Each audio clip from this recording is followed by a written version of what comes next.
Hello and welcome to Occupied Thoughts, a podcast brought to you by the Foundation for Middle East Peace. I am Sarah Ann Minkin, Director of Programs and Partnerships at the Foundation.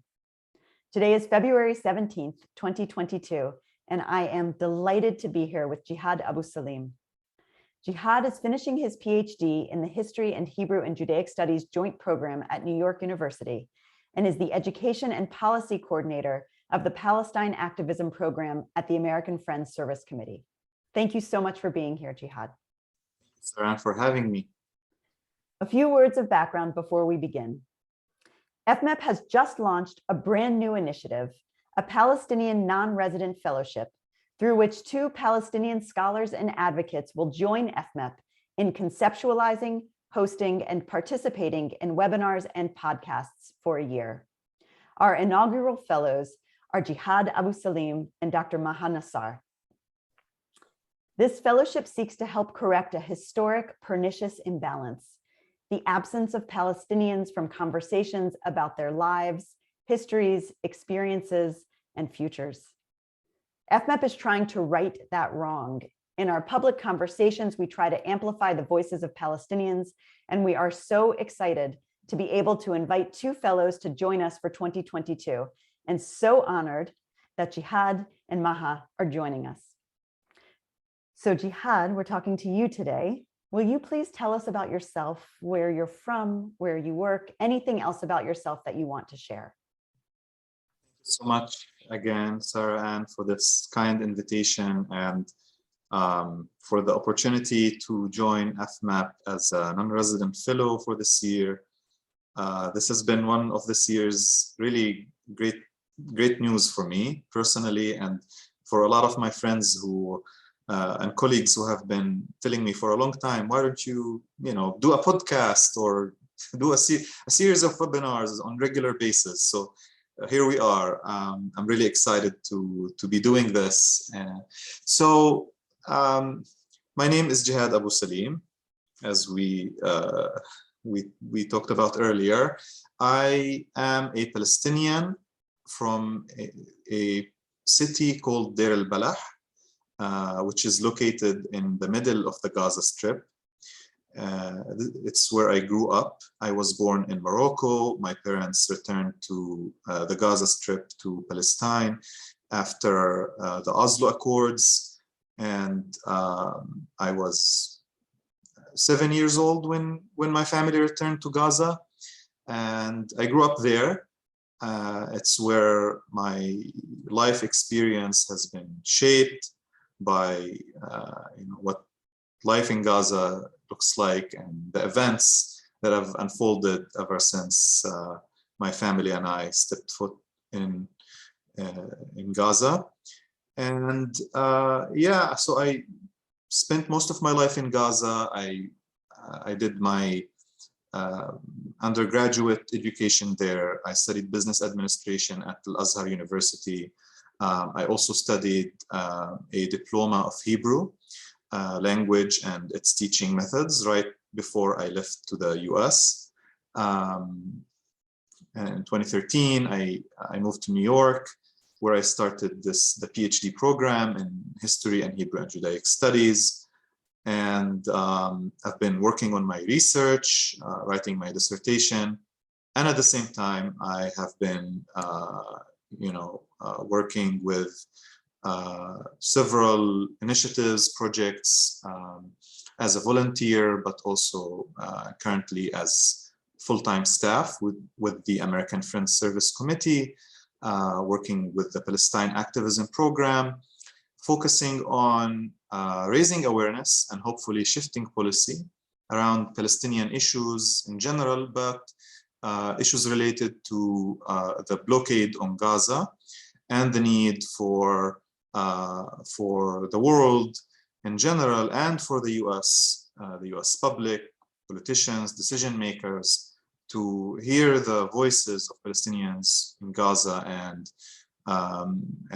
understand the severity of the blockade and take action to address the ongoing humanitarian crisis, but also the historic and political roots of Gaza's current predicament.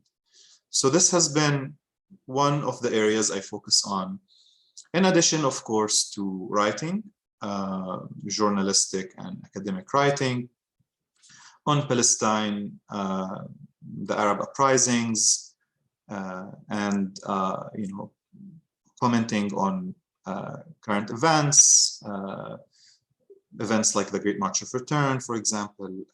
I was part of efforts to highlight the crimes that were committed against Palestinians as they protested. So yeah, and I've been living in the US for, this is my 8th year living in the US.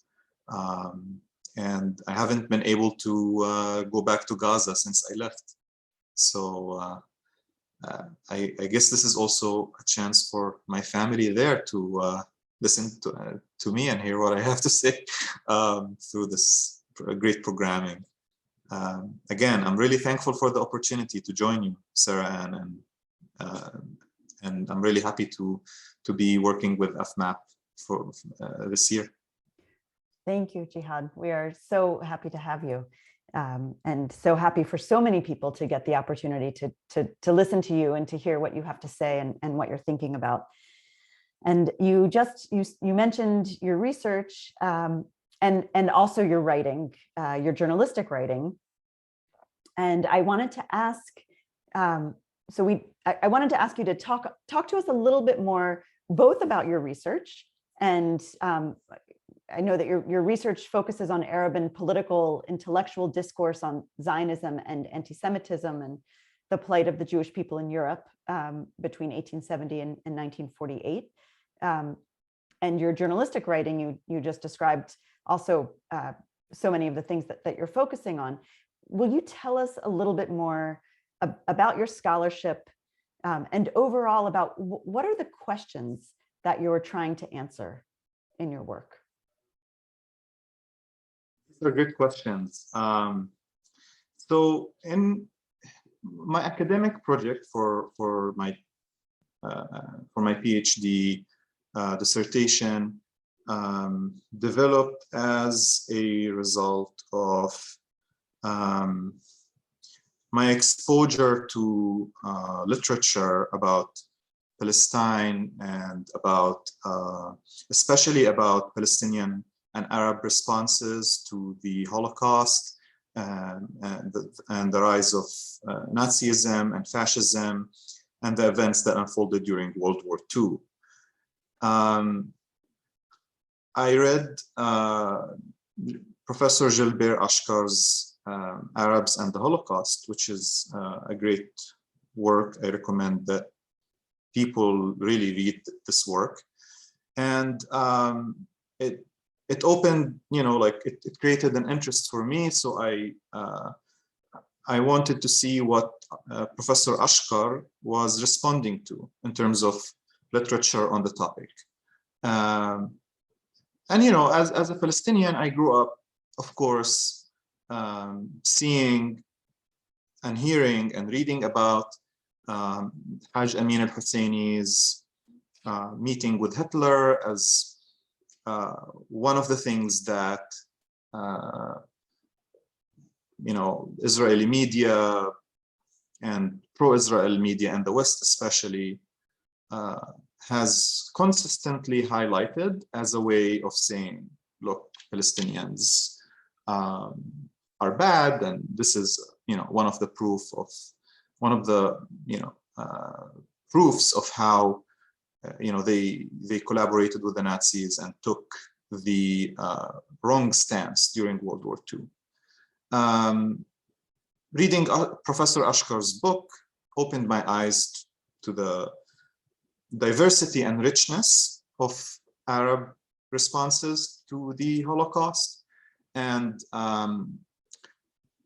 it allowed me to look at this issue and understand the nuances behind many of these responses, some of which were bad, but there were many, a large number of responses that condemned the Holocaust, condemned the Nazis, and also proactively supported an anti-Axis position during the war, not for strategic purposes, but from an ideological point of view. There were a lot of Arabs and Palestinians who were liberals or were on the left, who were concerned with what will happen to the world if these forces win the war. So I started looking at the pre-1948 Palestinian press, and I started looking at works that were published by Palestinian writers and intellectuals during the war. And in the process of looking for these things, I found also books and publications that were published before the war, unrelated to the war, World War II, but also were ones where several intellectuals commented on the treatment of Jews in Europe and engaged Zionism as an idea and a project, and had an opinion or many opinions about the Zionist project as one of the ways to resolve the quote-unquote Jewish question.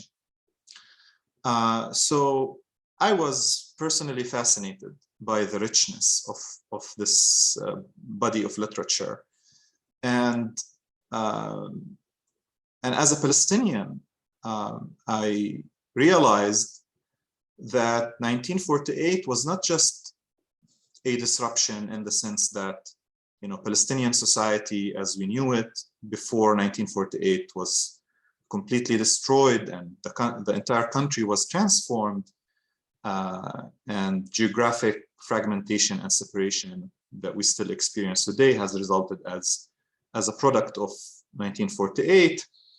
But I also realized that 1948 represented an intellectual disruption as well. Palestinians, the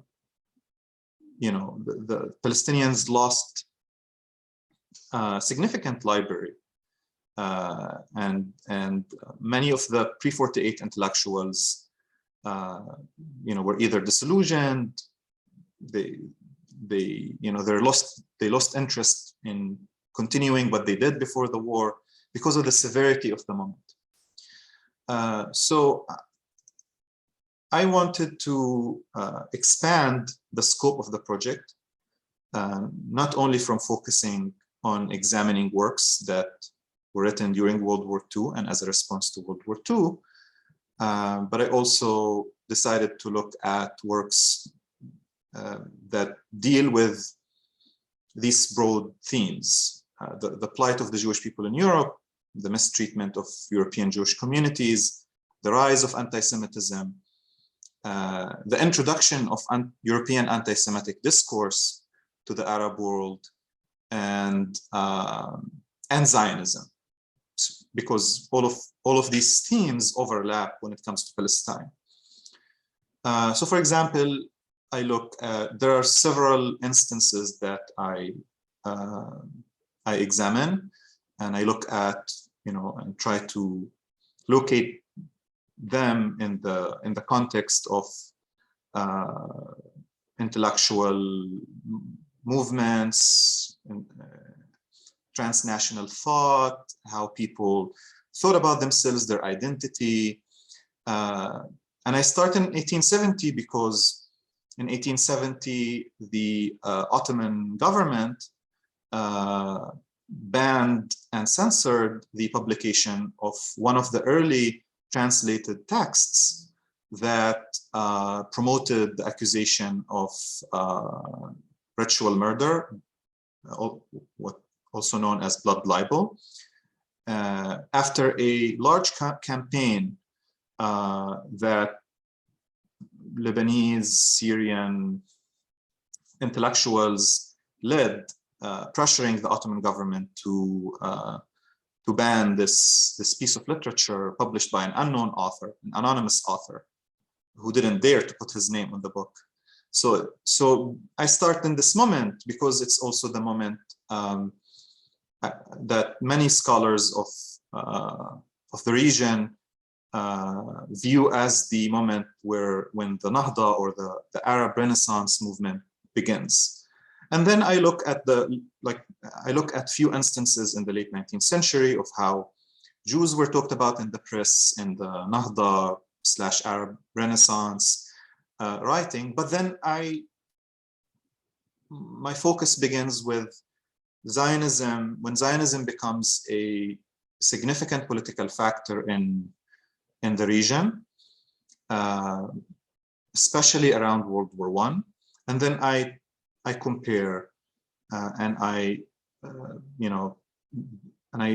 analyze what kind of reactions and whether Zionism becoming this important factor has shifted or changed the ways people talked about Jews, whether in the region or globally, and how people responded to the constant introduction of anti-Semitic discourse coming from Europe.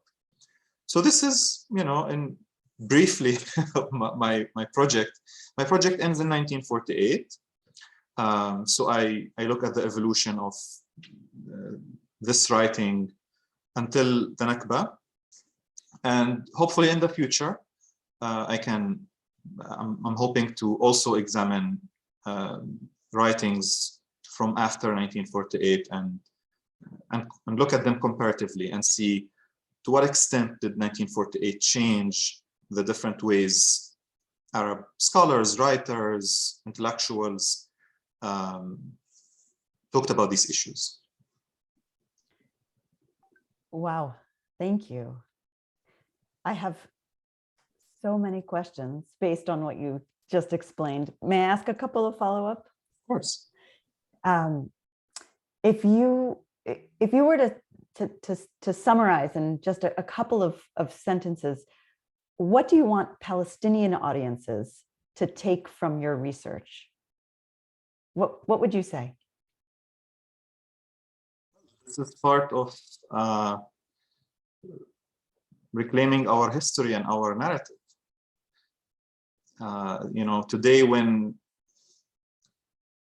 Palestinian students on campuses are told, Amin al-Husseini sat down with Hitler, so and so, I feel like it's important for Palestinians to also know that writers like Muhammad Najati Sidqi was one of the founders and key leaders of the Communist Party in Palestine, wrote in 1941 or 1942 a book about a book entitled Islam and Nazism, basically refuting Nazism as an ideology of evil that does not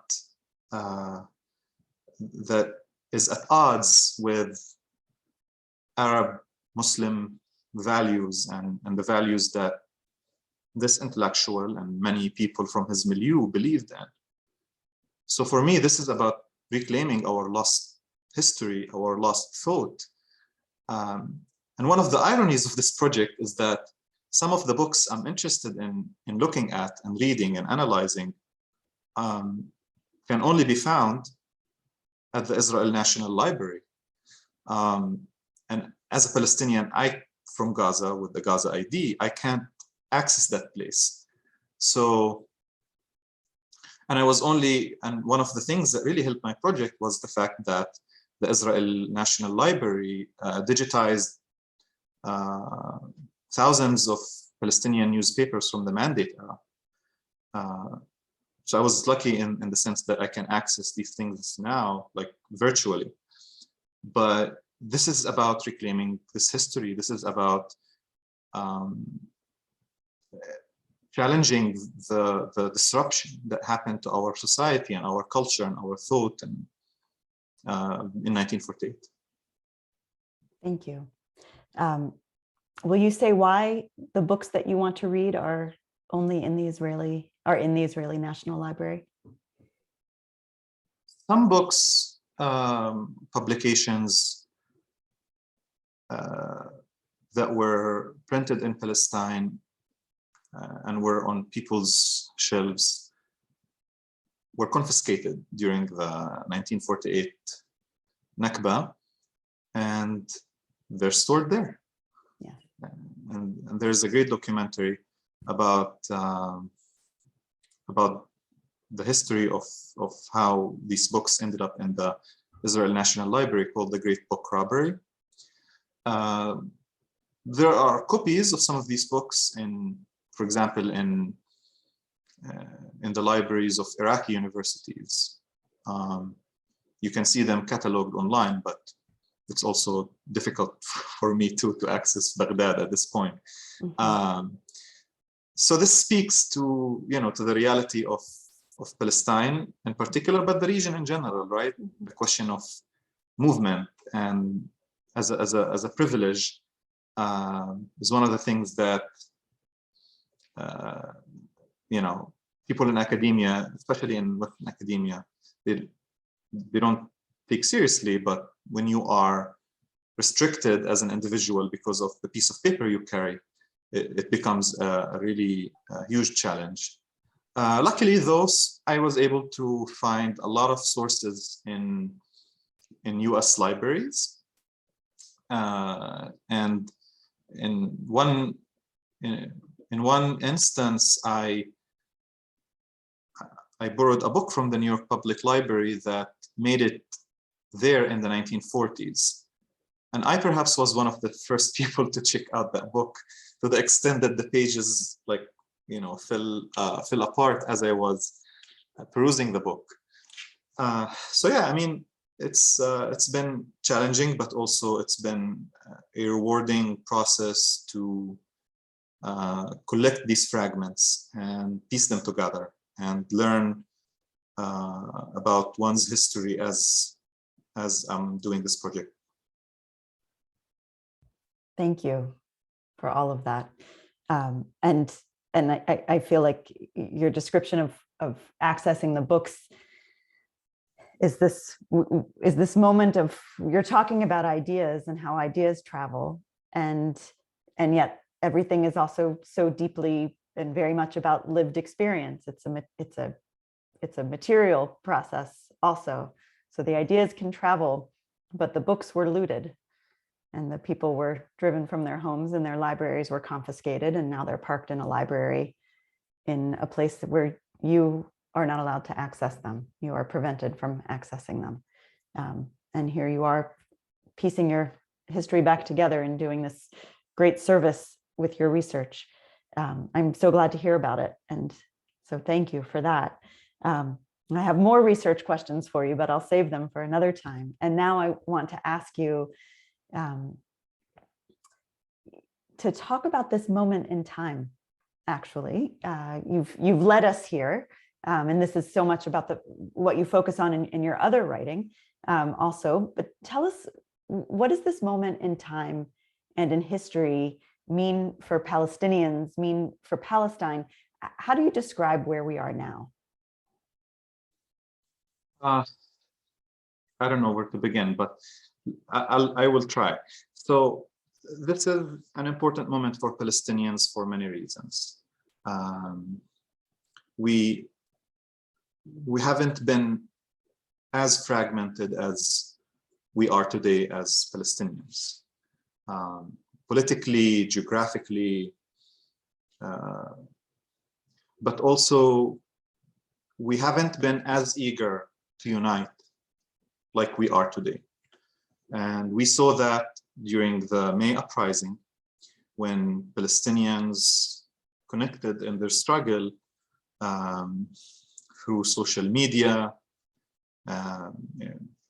from their exile, to their homeland. Palestinians stood up together in uprising.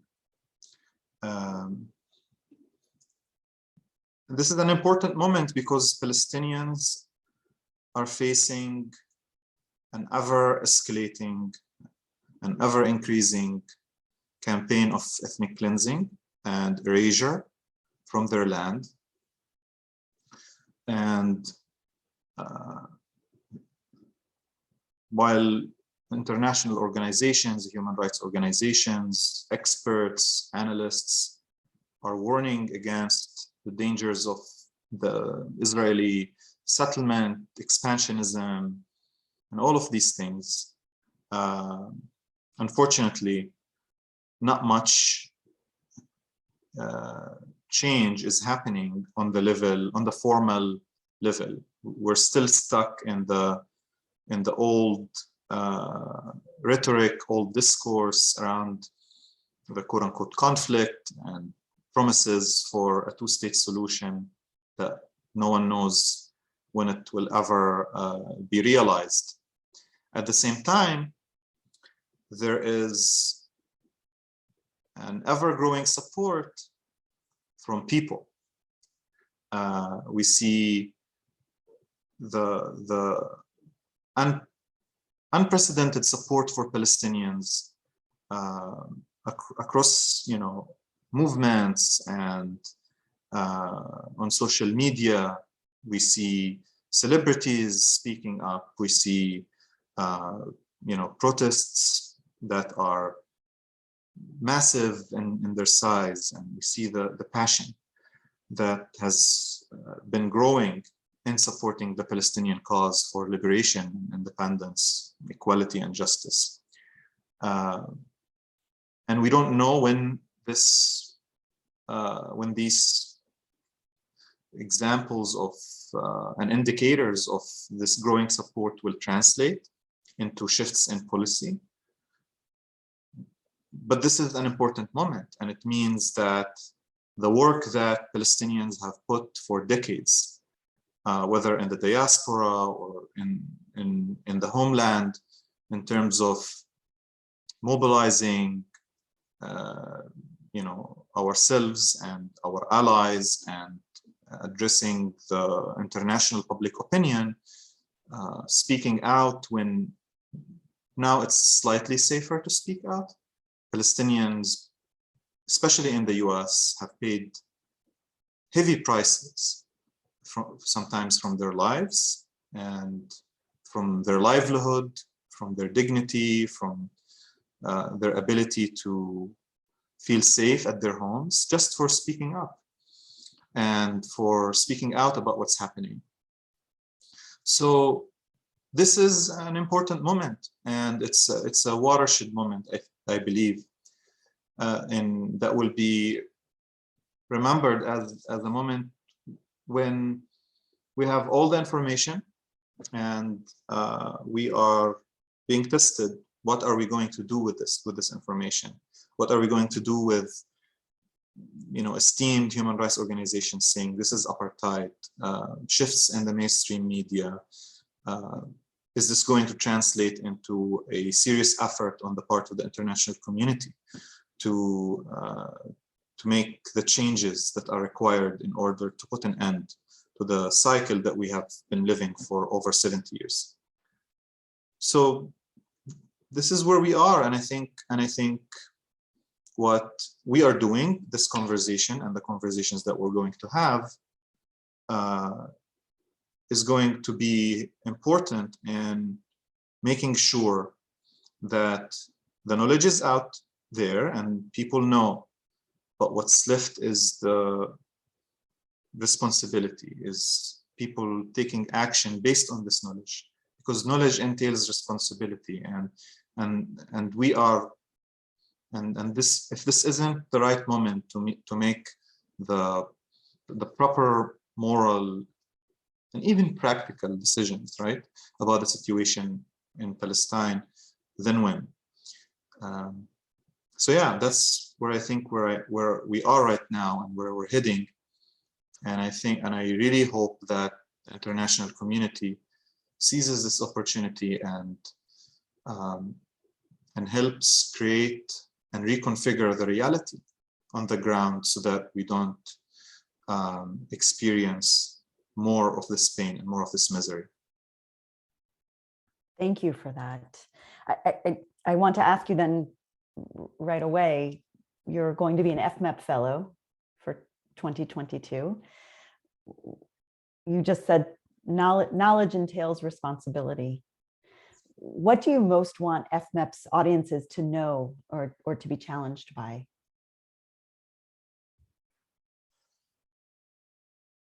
I would love for people to listen.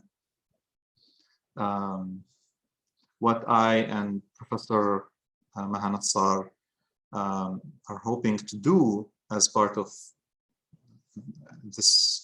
the programming through FMEP is to not just respond to things that are happening on the ground or to refute claims from our opposition. We are, and I say that on my behalf, and also Professor Maha, and she will also talk in detail about that.